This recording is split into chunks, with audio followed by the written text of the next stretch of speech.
The Fronde was a series of civil wars in France between 1648 and 1653, occurring in the midst of the Franco-Spanish War, which had begun in 1635. The Fronde was divided into two campaigns, the Fronde of the Parlements and the Fronde of the Nobles. The timing of the outbreak of the Frondes Parlements, directly after the Peace of Westphalia that ended the 30 Years' War, was significant. The nuclei of the armed bands that terrorized parts of France under aristocratic leaders during this period had been hardened in a generation of war. In Germany, where troops still tended to operate autonomously, Louis XIV, impressed as a young ruler with the experience of the Fronde, came to reorganize French fighting forces under a stricter hierarchy whose leaders ultimately could be made or unmade by the king. Lloyd Moot argues that Cardinal Mazarin blundered into the crisis but came out well ahead at the end. The Fronde represented the final attempt of the French nobility to do battle with the king, and they were humiliated. The long-term result was to strengthen royal authority, but to weaken the economy. The Fronde facilitated the emergence of absolute monarchy. Name: the word Fronde means sling, which Parisian crowds used to smash the windows of supporters of Cardinal Mazarin. Origins: the insurrection did not start with revolutionary goals, it aimed to protect the ancient liberties from royal encroachments and to defend the established rights of the parlements, courts of appeal rather than legislative bodies like the English parliaments, and especially the right of the Parlement of Paris to limit the king's power by refusing to register decrees that ran against custom. The liberties under attack were feudal, not of individuals, but of chartered towns, where they defended the prerogatives accorded to officers in the legal patchwork of local interests and provincial identities that was France. The Fronde in the end provided an incentive for the establishment of royalist absolutism, since the disorders eventually discredited the feudal concept of liberty. The pressure that saw the traditional liberties under threat came in the form of extended and increased taxes as the crown needed to recover from its expenditures in the recent wars. The costs of the 30 Years' War constrained Mazarin's government to raise funds by traditional means, the impots, the taille, and the occasional aids. The nobility refused to be so taxed, based on their old liberties, or privileges, and the brunt fell upon the bourgeoisie. The movement soon degenerated into factions, some of which attempted to overthrow Mazarin and to reverse the policies of his predecessor Cardinal Richelieu, who had taken power for the crown from great territorial nobles, some of whom became leaders of the Fronde. When Louis XIV became king in 1643, he was only a child, and though Richelieu had died the year before, his policies continued to dominate French life under his successor Cardinal Mazarin.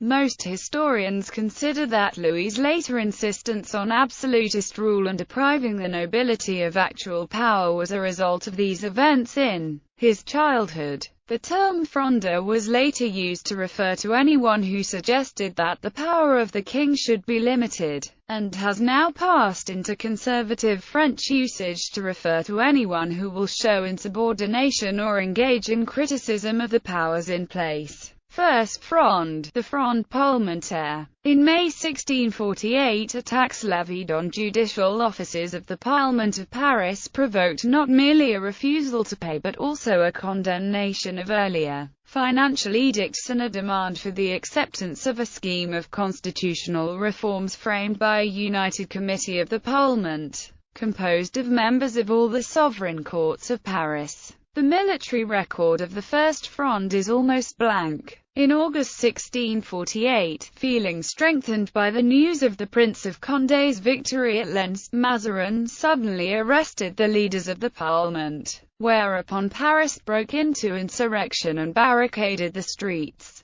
The noble faction demanded the calling of an assembly of the Estates General. The nobles believed that in the Estates General they could continue to control the bourgeois element as they had in the past. The royal faction, having no army at its immediate disposal, had to release the prisoners and promise reforms. On the night of the 22nd of October it fled from Paris, but France's signing of the Peace of Westphalia allowed the French army to return from the frontiers, and by January 1649 Condé had put Paris under siege. The two warring parties signed the Peace of Rueil after little blood had been shed. The Parisians, though still and always anti-cardinalist, had refused to ask for Spanish aid, as proposed by their princely and noble adherents under Conti, and having no prospect of military success without such aid, the noble party submitted to the government and received concessions. Second Fronde, the Frondes nobles. From then on the Fronde became a story of intrigues, half-hearted warfare in a scramble for power and control of patronage, losing all trace of its first constitutional phase. The leaders were discontented princes and nobles. Gaston of Orleans, the great Louis II, Prince de Condé and his brother Armand, Prince of Conti, Frédéric, the Duke of Bouillon, and his brother Henry, Viscount of Turenne. To these must be added Gaston's daughter, Mademoiselle de Montpensier, Condé's sister, Madame de Longueville, Madame de Chevreuse, and the astute intriguer Jean-François Paul de Gondi, the future Cardinal de Retz. The military operations fell into the hands of war-experienced mercenaries, led by two great, and many lesser, generals. January 1650 – December 1651, the Peace of Rueil lasted until the end of 1649. The princes, received at court once more, renewed their intrigues against Mazarin. On 14 January 1650, Cardinal Mazarin, having come to an understanding with Monsieur Gondi and Madame de Chevreuse, suddenly arrested Conti,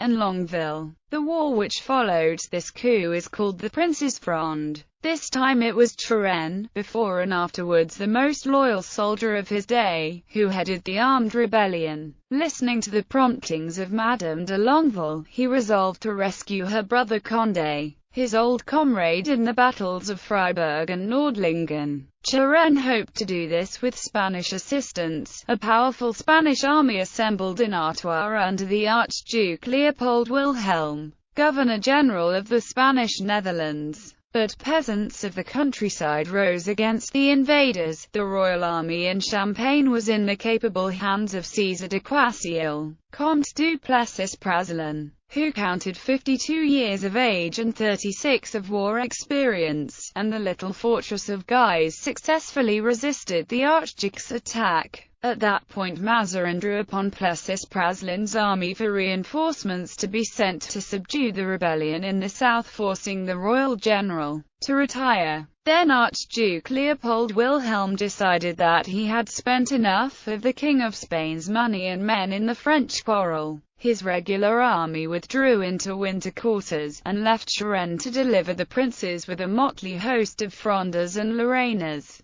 Plessis-Praslin by force and bribery secured the surrender of Rethel on 13 December 1650, and Turenne, who had advanced to relieve the place, fell back hurriedly. But he was a terrible opponent, and Plessis-Praslin and Mazarin himself, who accompanied the army, had many misgivings as to the result of a lost battle. The marshal chose nevertheless to force Turenne to a decision, and the Battle of Blanc-Champort-Rethel was the consequence. Both sides were at a standstill in strong positions, Plessis-Praslin doubtful of the trustworthiness of his cavalry. But Turenne was too weak to attack, when a dispute for precedence arose between the Gardes Françaises and the Picardy regiment.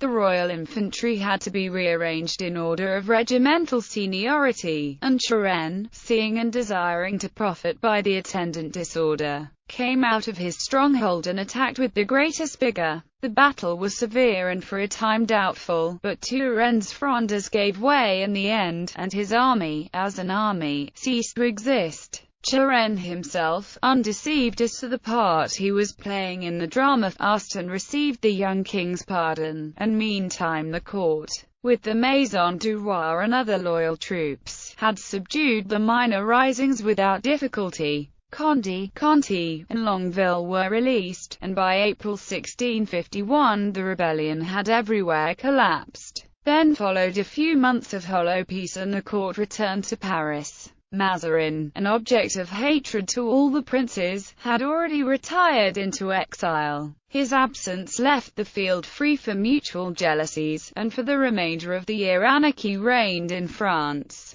December 1651, February 1653 and December 1651 Cardinal Mazarin returned to France with a small army. The war began again, and this time Turenne and Condé were pitted against one another. After this campaign the civil war ceased, but in the several other campaigns of the Franco-Spanish War that followed, the two great soldiers were opposed to one another, Turenne as the defender of France, Condé as a Spanish invader. The but of the new Frondes took place in Guyenne, while their Spanish ally, the Archduke Leopold Wilhelm, captured various northern fortresses. On the Loire, where the center of gravity was soon transferred, the Frondes were commanded by intriguers and quarrelsome lords, until Condé's arrival from Guyenne. His bold leadership made itself felt in the Blenheim, in which a portion of the royal army was destroyed, but fresh troops came up to oppose him. From the skillful dispositions made by his opponents, Condé felt the presence of Turenne and broke off the action. The royal army did likewise. Condé invited the commander of Turenne's rear guard to supper, chaffed him unmercifully for allowing the prince's men to surprise him in the morning, and by way of farewell remarked to his guest, "Quel dommage que de braves gens comme nous chez coupent la gorge pour un fachin," an incident and a remark that displayed the feudal arrogance which, ironically led to the iron-handed absolutism of Louis XIV.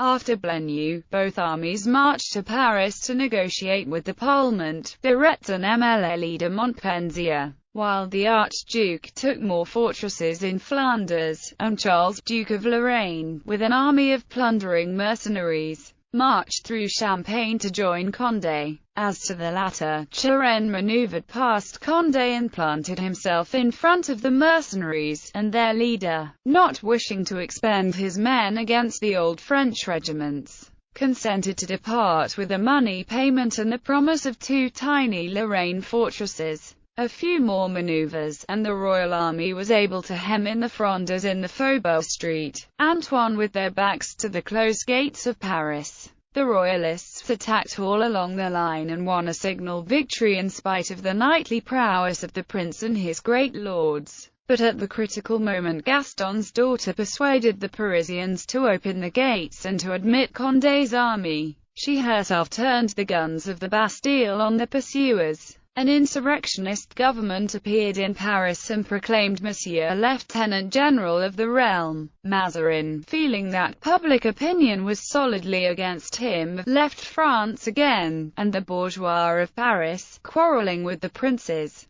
permitted the king to enter the city on the 21st of October 1652. Mazarin returned unopposed in February 1653. Franco-Spanish War. The Fronde as a civil war was now over. The whole country, wearied of anarchy and disgusted with the princes, came to look to the king's party as the party of order and settled government, and thus the Fronde prepared the way for the absolutism of Louis XIV.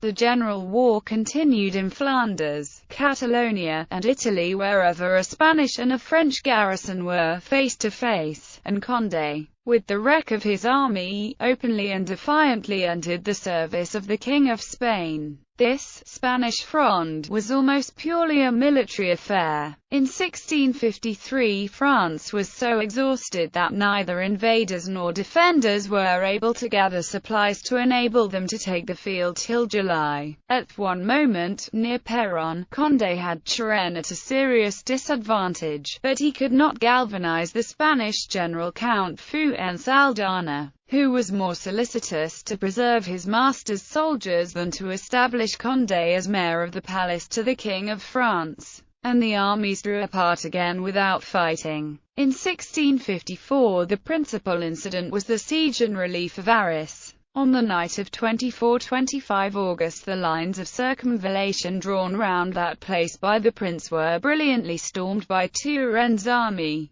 and Condé won equal credit for his safe withdrawal of the besieging corps under cover of a series of bold cavalry charges led by himself as usual, sword in hand. In 1655 Turenne captured the fortresses of Landraces, Condé and Saint-Ghislain. In 1656 the Prince of Condé avenged the defeat of Varus by storming Turenne's circumvallation around Valenciennes, but Turenne drew off his forces in good order. The campaign of 1657 was uneventful, and is only to be remembered because a body of 6,000 English infantry, sent by Cromwell in pursuance of his treaty of alliance with Mazarin, took part in it. The presence of the English contingent and its very definite purpose of making Dunkirk a new Calais, to be held by England forever, gave the next campaign a character of certainty and decision which was entirely wanting in the rest of the war. Dunkirk was besieged promptly and in great force, and when Don Juan of Austria and Condé appeared with the relieving army from Fumes, Turenne advanced boldly to meet them. The Battle of the Dunes, fought on the 14th of June 1658, was the first real trial of strength since the Battle of the Faubourg Saint-Antoine. Successes on one wing were compromised by failure on the other, but in the end Condé drew off with heavy losses, the success of his own cavalry charges having entirely failed to make good the defeat of the Spanish right wing amongst the dunes. Here the Redcoats made their first appearance on a continental battlefield, under the leadership of Sir William Lockhart, Cromwell's ambassador at Paris. They astonished both armies by the stubborn fierceness of their assaults, for they were the products of the English Civil War, where passions ran higher and the determination to win rested on deeper foundations than did the deteriorating feudal spirit of the main parties who, after decades of war, had been sapped of all belief. Dunkirk fell, and was handed over to the English Protectorate, as promised, so flying the St. George's Cross until Charles II sold it to the King of France in 1662. A last desultory campaign followed in 1659, the 25th year of a conflict between France and Spain which had begun during the 30 Years' War, and the Peace of the Pyrenees was signed on 5 November. On 27 January 1660 the prince asked and obtained at Aix-en-Provence the forgiveness of Louis XIV. The later careers of Turenne and Condé were as obedient subjects of their sovereign.